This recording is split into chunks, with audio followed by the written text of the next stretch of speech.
এই যা যা যা ढेर से तो सब पे थोड़ा आगे देखो ध्यान से देखो वो यहाँ ऊँची गलती ना करो no no no no ah good দেখো কত তাড়াতাড়ি কয়েক সেকেন্ডের মধ্যে কয়েকশো ফুট ওপরে নিয়ে যাচ্ছে এই প্যারাগ্লাইডিং। এটা ডেলোতে প্যারাগ্লাইডিং করেছিলাম। প্যারাগ্লাইডিং অনেক জায়গায় দেখেছি, পোখরাতে প্যারাগ্লাইডিং দেখার পর আমার জীবনের শখ ছিল প্যারাগ্লাইডিং আমাকে করতেই হবে। তাই এই বয়সে এসে প্রথম সুযোগ পেলাম প্যারাগ্লাইডিং করতে। প্যারাগ্লাইডিং, বানজি জাম্পিং অনেক দিনের ইচ্ছা। এখন বানজি জাম্পিং করতে গেলে যাই না ঘাটটাই মটকে যাবে কিনা, বয়স তো অনেক হলো। যাক, ক্ষতি তো নেই। অনেক কিছু দেখেছি, scene it all done it all বলে না ইংলিশে, সব কিছুই দেখা হয়ে গেছে, সব কিছুই করা হয়ে গেছে।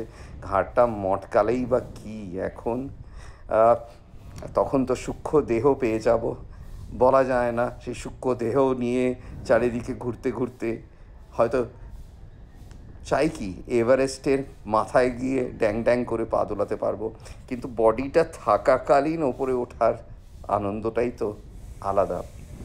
প্যারাগ্লাইডিং ডেলোতে হয়। প্যারাগ্লাইডিং, হ্যাঁ, মজা হচ্ছে কিছুদিন আগেই প্যারাগ্লাইডিং, আমি হাসলাম, সরি হাসা উচিত হয়নি। কিছুদিন আগেই প্যারাগ্লাইডিং করতে গিয়ে সেই ট্রেনার এবং যে প্যারাগ্লাইডার ছিল দুজনেরই মৃত্যু হয়, পাহাড়ের ঢাল দিয়ে গড়িয়ে পড়ে। সেটা ইউটিউব এবং সোশ্যাল মিডিয়াতে এসে গেছিলো।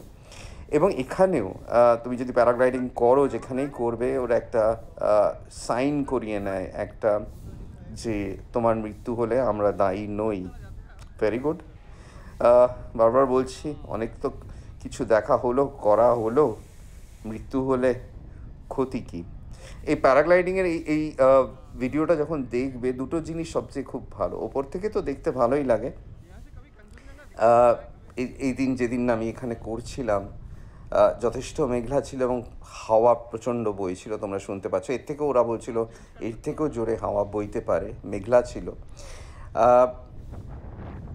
প্রথম হচ্ছে ওঠাটা খুব ডেঞ্জারাস। প্রথমে দেখবে এই যা যা যা বলে এরা বলছে, মানে আমার সামনে, আমরা যেখান দিয়ে এই খাদের ধার দিয়ে ওপরে উঠে যাব, সেখানে একটা কুকুর ঘুরছিল। সেই কুকুরটাকে এটা তাড়াচ্ছিল, কারণ কুকুর শুধু উঠে গেলে ওটা খুব খুব ভালো কাজ হবে না।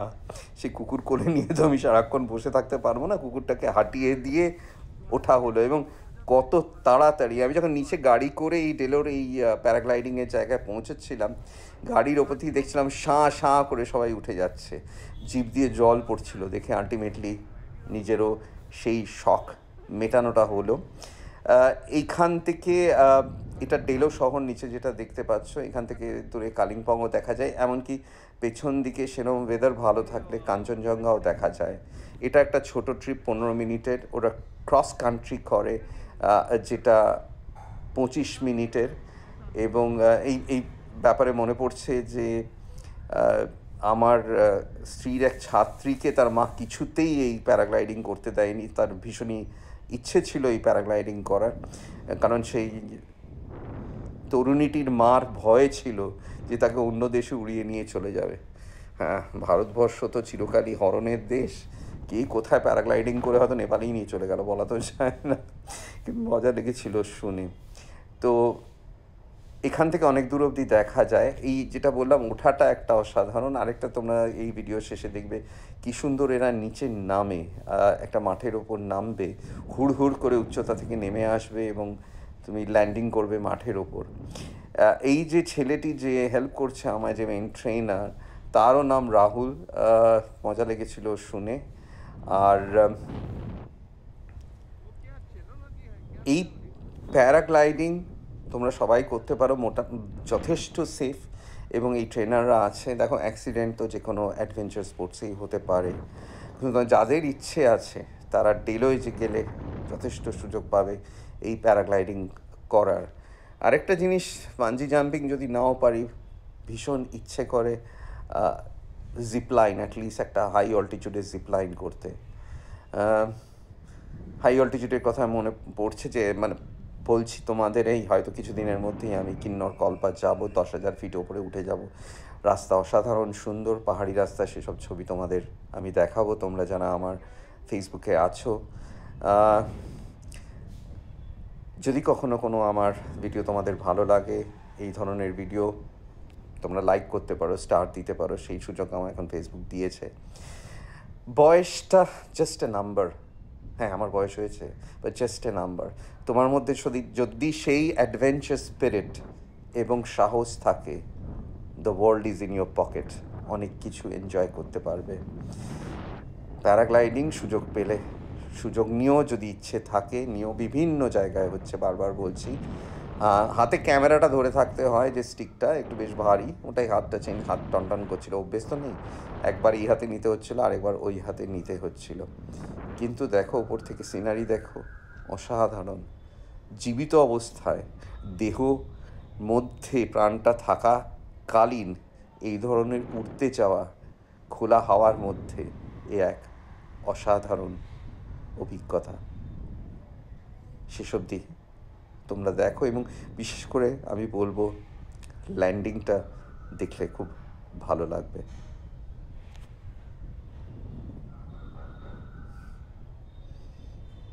করতে করতে ওর কাছে খবর নিচ্ছিলাম, ওদের কদিন লাগে ট্রেনিং, কবে ওরা 1-2 বছর ওদের ট্রেনিং নিতে হয়, তারপরেই ওরা নিতে পারে মানুষকে, এবং ওরা রেগুলার উঠছে।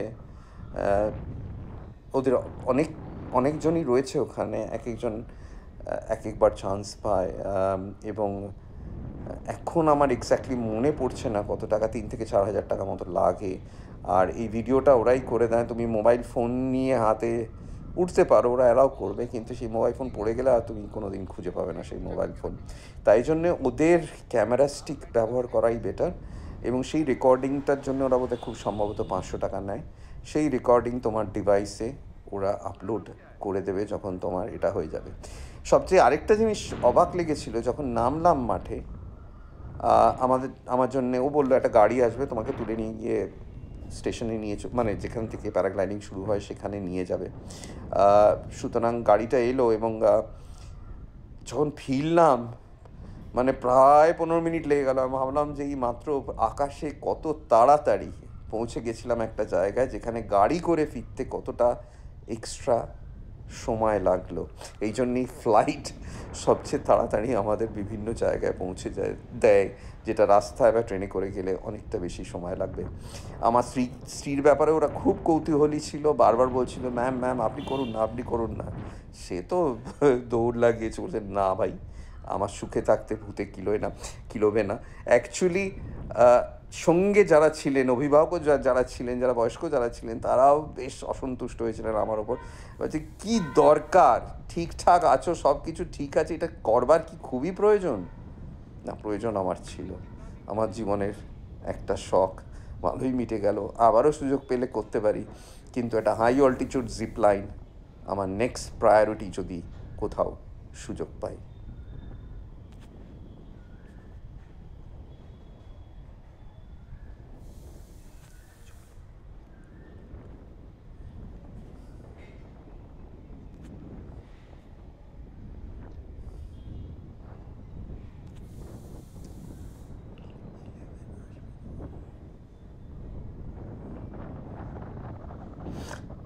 উপর থেকে দেখতে পাচ্ছ কি সুন্দর পাইন গাছগুলো, নিচে কিছু ক্ষেতের জমি। ও আস্তে আস্তে রেডি হচ্ছে নিচে নামার জন্য। আমার অল্টিটিউড অনেকটাই কমে এসছে, এবং কি অসাধারণভাবে এই জিনিসটা, টেকনোলজিটা কি অসাধারণ, কীভাবে কন্ট্রোল করে। সামনে দেখো একটা মাঠ মাঝে মাঝেই দেখা যাচ্ছে, ওই মাঠে ও ল্যান্ডিং করবে নিখুঁতভাবে, বাই প্রিসিশন। ওকে ওই জায়গাটাতেই আসতে হবে, নামতে হবে। চওড়া একটা ফুটবল মাঠের মতো চওড়া মাঠ, সেখানে ও আমাকে নামাবে, নিজেও নামবে। ওর কোনো ভুল হলে শুধু তো আমার মৃত্যু হবে না, ওরও একসঙ্গে বড় ধরনের দুর্ঘটনা ঘটবে।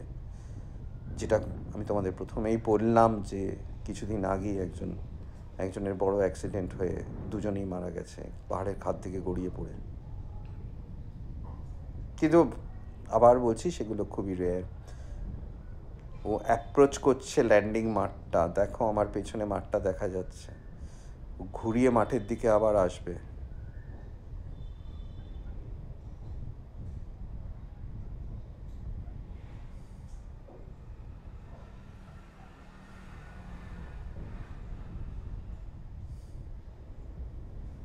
দেখো আরো অনেকটা নিচে নেমে এসেছি, যখন নামবো হুড়ুর করে নেমে আসবো।